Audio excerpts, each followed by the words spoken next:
little travel book. The garage door slowly opens. A black car rolls out, backwards. Who knows where it's headed? This is sad, like Stonehenge in the rain. The car turns north and drives away. In 1,000 years, will we ever know its destination, the purpose of its driver? Imagine a line of beetles glued in a cigarette case. This car is one of them. Alone, it doesn't mean much, but in a line, the ancient site still has the power to inspire us. If only the car would break down, we could pinpoint it, we could circle it on our maps and other insufferable details without which life would be unbearable, no longer recognizable, simply a stupendous mystery and a cloud of smoke at that. This much we know. They circled Walter after the accident. He was crying as they washed his feet, which were some distance from his body.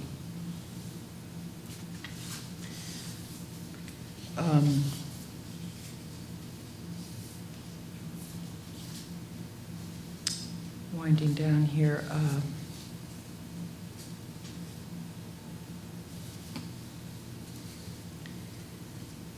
Child, roll into the dark drawing come.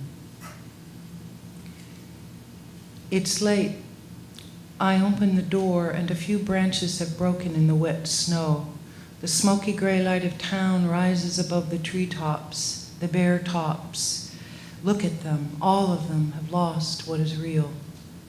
My nightgown is on the floor. My baby is in our bed. There is a speck of dust faintly calling me from inside. I think it is a piece of my own gray hair or my baby's skin. It's hard to tell who's who when you get that thing. Suddenly I feel like the doll in the gray tray going through airport security, her face just before she went under.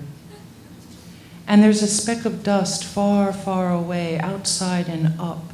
It's calling faintly too, maybe a little more insistently. It's hard to measure faint.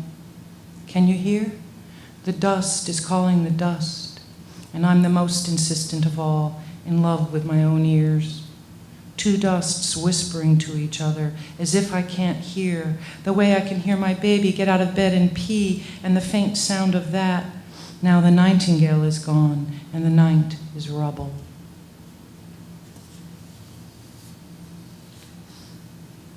The way of books.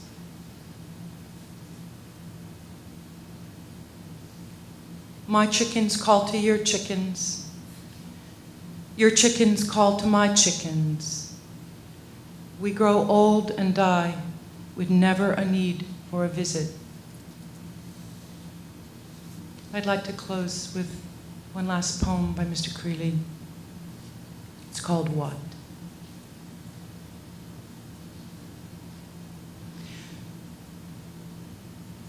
What would it be like walking off by oneself down that path in the classic woods, the light lift of breeze softness of this early evening, and you want some time to yourself to think of it all again and again, an empty ending.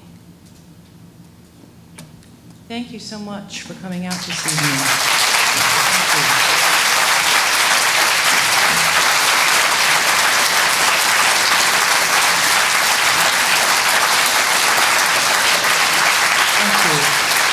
Thank you. Thank you very much.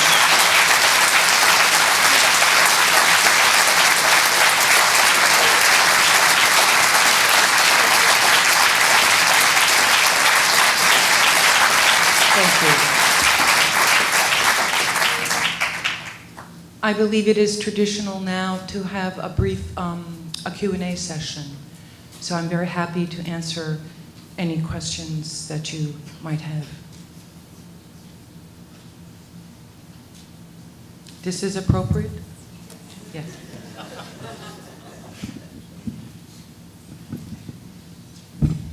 Yes. Where do you start? Where do you start when you're writing a poem? The idea, the words, someplace else? Oh, not with an idea. I seldom have those. Language loops in my head. It's a rhythm or words. It's a language is loops in my head. Language loops in my head. It's interesting. They've been actually. A friend told me they've been researching. They're like brain worms. The loops, and it's very interesting. People who have more loops or more prone to depression. I was told. It's true. The person that told me this, her husband did the research, and she's never ever had a loop, and she's never been depressed. And she's a phenomenal poet, but it's just different. Yes. I really enjoyed the piece you did about the flood and the water. How did you, at first it seemed like, I don't know how to put it into words, it was going along pretty steadily, and then you had that kind of twist where you started talking about the pigs, and it became very like... imaginary. Very imaginative. Like, how did that work when you were writing the piece and you came up with that really fascinating twist about how everything was getting really crazy? You know what I mean? Thanks.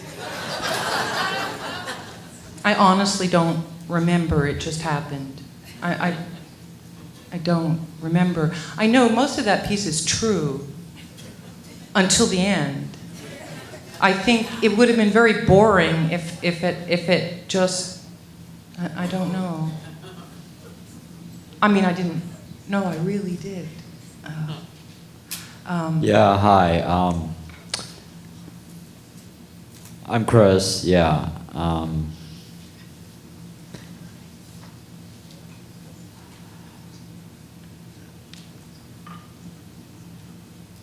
Do you have a question? Yes, I do.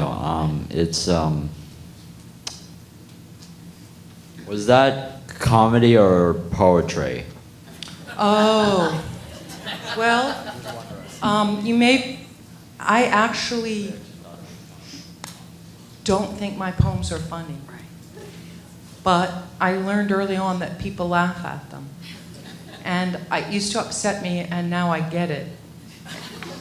And it's fine. But a lot of the prose is funny. I laughed when which I try not to do, but I hadn't read that piece in ages. I'd totally forgotten about it, so I was hearing it. It's whatever you want it to be. It's whatever you want it to be. I don't designate what it is. Some hear it as just comedy, some hear it as poetry, and some, I'm sure, hear it as, we can make a whole long list of words. Whatever you want it to be, however you hear it. So someone recently asked me about process, which, well, made me kind of laugh. But I'm curious about what your process might be, and also about block, and if that exists for you, and how you work with it. You're asking me my process? Process, yeah. I get loops in my mind. They just loop. Things reoccur and just loop, endless loops. So is there and then I have to grab a piece of paper. I really don't have any process whatsoever. I mean, I write down the loops, and then I have to make up an ending. Because you do, things have to end.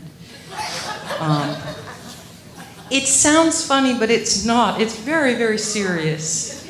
It's coming out wrong. I'm embarrassed. My process is, you write a word. See, you're going to think I'm making a joke, but I'm not. I'm quoting William Gass. You write a word, and then another word follows it. And then you have two words, and then there's a third word. But the second word has already altered the first word, and the third word has already altered the first two words. And you just keep going on like that till you reach an end. So Stephen King says ass in seat every day. Do you Says do that? what? Ass in seat. I don't every day. understand. I don't know what the word means. Ass in seat every day. Oh, ass in Ass in seat seat. every day. I see. I understand. Ass in seat. I thought it was Like a word. that's Ass in seat. Ass in seat. Ass in seat Better. every day. Well, I'm here to tell the world that I know many great writers who do not put their ass in a seat every day. I know many great writers who do, and many who do not. There are no rules. If there were rules, this would not be what I do. I do not write every day. And sometimes I go a long time without writing. But what goes on inside of me during the period that I'm not writing is just as important as what's coming out of me when I write. Because those periods of fallowness, to use the farming metaphor, are essential. They create rich, nutrient-rich stuff, foments in there. Turns around like a concrete truck, endlessly looping. Yeah. Yes. How did you find your niche?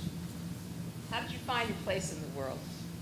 How did you find your place in the world, your niche? Well, I live in a tiny apartment, if that's a niche. My niche. Well, you seem like a very unique person who feels very at home in the world. Oh, I can't speak to the uniqueness, but I feel very much at home in the world. My niche. Wow. I don't know. One day I woke up and I realized that the earth was my home, and it was the only home I would ever have, and not for very long. And I'm going to make the best of it. Mary, Yes? I'm currently taking a course on the relations of painting versus poetry, and sort of having just read Leonardo's book on painting, and he speaks about painters sort of being the noblest of arts or the highest of arts because it engages the noblest of senses, that being sight. So I've been doing a lot of sort of research on just the limitations of poets and painters. And it's quite fascinating. My husband's a painter, and I'm a poet. And so I'm in this world quite often in the sense of how he sees the world and depicts it, and how I see the world and depict it. And seeing that the students took on a lot of your poetry and then created art from it. What are your thoughts, or what would you say to I'm also a visual artist, and I draw no line, no distinction whatsoever between any of the arts. I think a young writer's life, you can tell them a simple thing that can have a profound effect. Stop thinking of yourself as a writer and start thinking of yourself as an artist. I don't draw any lines. I also myself do visual work. It's all coming from the same source. And this idea of one art being more noble than another, I'm sorry, it's just ridiculous. You know, that's a waste of time to fight about that.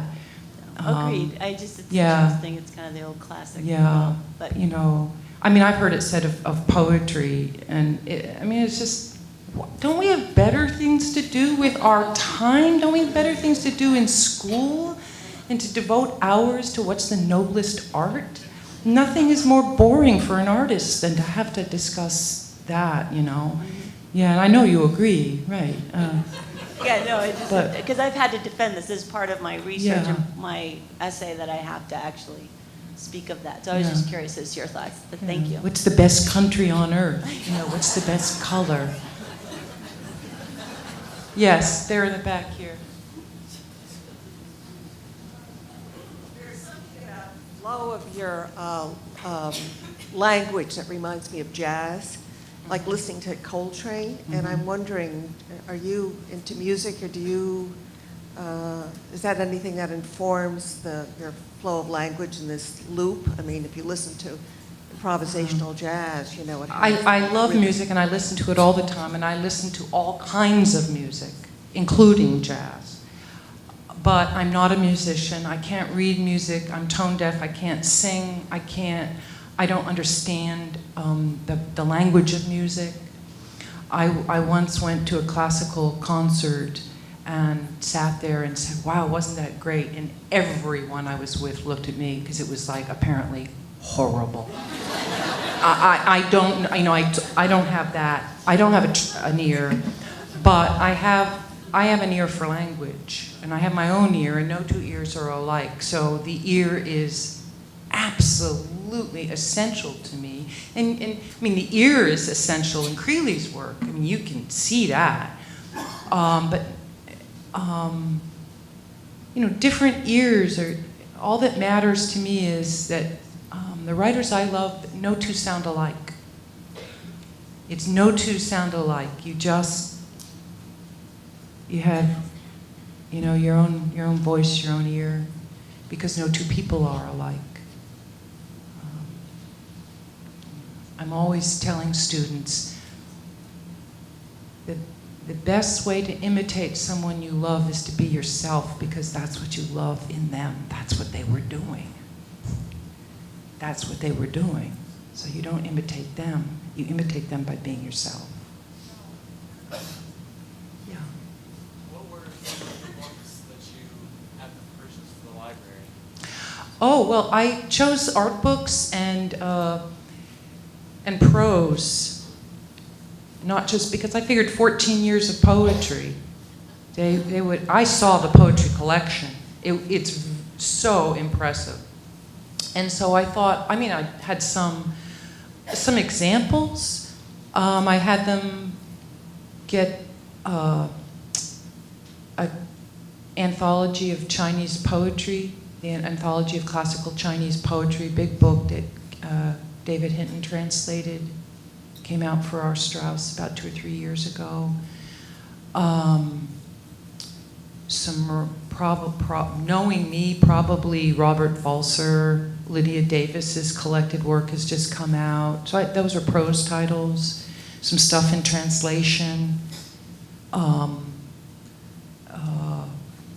I can't really remember, but the point is, I asked them to get a really good picture book of Grandma Moses. And I did some other art books. I did a lot of art books and prose. And most of the poetry that I put on the list were anthologies that had just came out, and I thought maybe they didn't have them. Yes, Bob. I've been given the last question. Yes. You have a poem, the title of which I've never seen other poets use. It's called Q&A. Yes. Do you have that with you? I do. How about working just a little more? That's great. No, that's a good idea.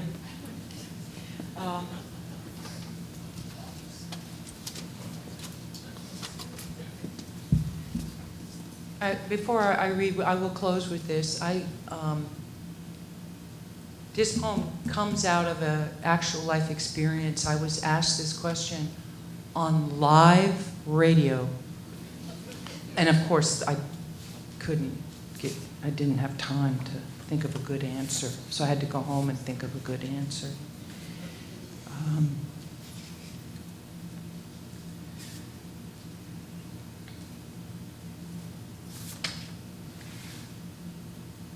Q&A. We notice you use the word lonely in many of your poems. Why is that? Because Siegfried's difficult way to Brunhilde passes over 89 pages of rubble, of sticks, of stones, of crushed glass, of minor boards, of stinking creosote, of smashed skulls and dead birds, of lost gloves, of shards and turds and carpet remnants. The whole way is paved with bottle caps and flattened coins and the occasional pair of broken spectacles. with tar and rust and gravel and sand and brambles and wire and old crumbly bricks and chunks of mortar, with empty shotgun shells and chewed up pens and barfed up bits of dinner and cigar butts and snack wrappers and plastic bottles tossed from cars, with rhino whiskers and the inevitable single shoe without laces, not to mention thousands of hooves with the fur still on them and the animal bones that have been eroding here for years, though the path more or less runs straight, and many of these things glint in the morning sun, weirdly. Why do you ask?